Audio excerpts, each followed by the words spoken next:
বীজ, এই যে গ্রামের মানুষ অনেকে জানে না কিন্তু যে বীজ কখন দিতে হয় আর গাভী কখন হিটে আসে এবং কখন বীজ দিতে হয়, এইটা কিন্তু আপনাদের একটা খুব গুরুত্বপূর্ণ জিনিস। এটা কিন্তু শাহিওয়াল গাভী, মানে কি এটা শাহিওয়াল বলতে দেশির একটা উন্নত জাত শাহিওয়াল গাভী। তা যদি শাহিওয়াল গাভী কখনো হিটে আসে, আপনাদের মাথায় রাখতে হবে গাভী ম্যাক্সিমাম টাইমে হিটে কখন আসে জানেন? হয় ভোর টাইমে আর না হলে বিকালবেলা। তাহলে বিকালবেলা কম গাভী হিট আসে, বেশিরভাগ গাভী হিটে আসে ভোরবেলায়।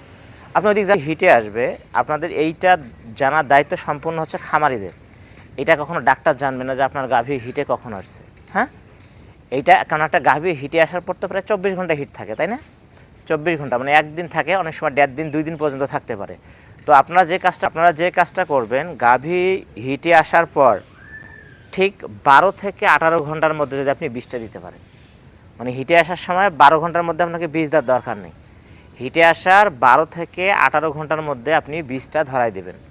তাহলে হবে কি, আপনার এই যে বীজ যে দেন আপনি, এর কনসেপশন রেটটা কিন্তু অনেক বাড়ি যাবে, মানে বীজটা আটকার সম্ভাবনা অনেক বেশি যাবে। এখন যদি এর 12 ঘন্টার মধ্যে আপনি বীজ দেন তাহলে আটকার চান্স কমে যাবে, এবং 18 ঘন্টার পরেও যদি আপনি বীজ দেন তাহলে কিন্তু এর কি আটকার সম্ভাবনা কম থাকবে। তাহলে সর্বোচ্চ ভালো টাইম হচ্ছে 12 থেকে 18 ঘন্টা, এই 6 ঘন্টা যে টাইমটা আছে হিটের, এই সময় আপনি বীজটা ধরা দেবেন।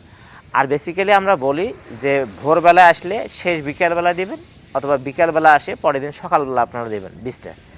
এই বিষয়গুলো যদি আপনি জেনে শুনে যদি কাজ করেন এবং প্রত্যেক 3 মাস অন্তর অন্তর যদি আপনি ভালোভাবে কৃমি ডোজ করে দেন, এই যে আপনাকে এইটাকে একটা কৃমি ট্যাবলেট খাওয়াইছেন 20 টাকা দামে, হ্যাঁ, এটা কৃমি ডোজে তো হয়নি, 40 টাকা খাওয়াইছেন, তাহলে তো হয় না। ঘন ঘন খাওয়া লাগবে না, হ্যাঁ, আপনি 3 মাস অন্তর অন্তর খাওয়াবেন, হ্যাঁ, তাইলে সমস্যা হবে না। এই যে গরু কিন্তু ভালো আছে, হ্যাঁ, মেইন সমস্যা দেখা যায় যে আপনার হিটের সময় বেশি ডাকাডাকি করে না, কারণ কি ওই যে কৃমির ট্যাবলেট অনেক সময় খাওয়ানোর পর আপনারা কোনো ভিটামিন সাপ্লিমেন্ট দেন না, হ্যাঁ, অনেক সময় যে গরু ঘাস খায় কম খায়, হ্যাঁ, ঘাস যদি আপনারা পর্যাপ্ত দিতেন, এটা হালকা ভিটামিন সাপ্লিমেন্ট দিতেন, তাহলে এই সমস্যাগুলো আপনাদের কখনো হবে না।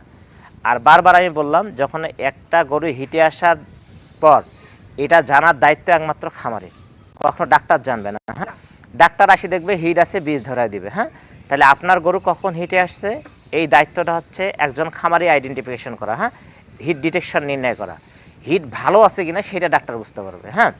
কিন্তু এই জন্য আপনারা চেষ্টা করবেন, যদি আপনাদের গরু হিটে আসে হিট টাইম থেকে 12 ঘন্টা পর এবং 18 ঘন্টার মধ্যে আপনি বীজটা ধরাই দিবেন, তাহলে হবে কি আপনার গরুর কি এই যে বীজ যে আটকার সম্ভাবনা অনেক বেশি থাকবে। এবং আপনি যদি 12 ঘন্টা বললাম তো 12 ঘন্টা পরেও দেন, 18 ঘন্টার পরে দিলেও আটকার সম্ভাবনা কম, এবং 12 ঘন্টার নিচে দিলেও যদি কমই দেন তাও কিন্তু আটকার সম্ভাবনা কম। তাহলে মেইন টাইম হচ্ছে 12 থেকে 18 ঘন্টায়, এই টাইমটা আপনি সবচেয়ে বেশি বীজ ধরাই দিবেন, হ্যাঁ, তাহলে আপনি এখন শোনো।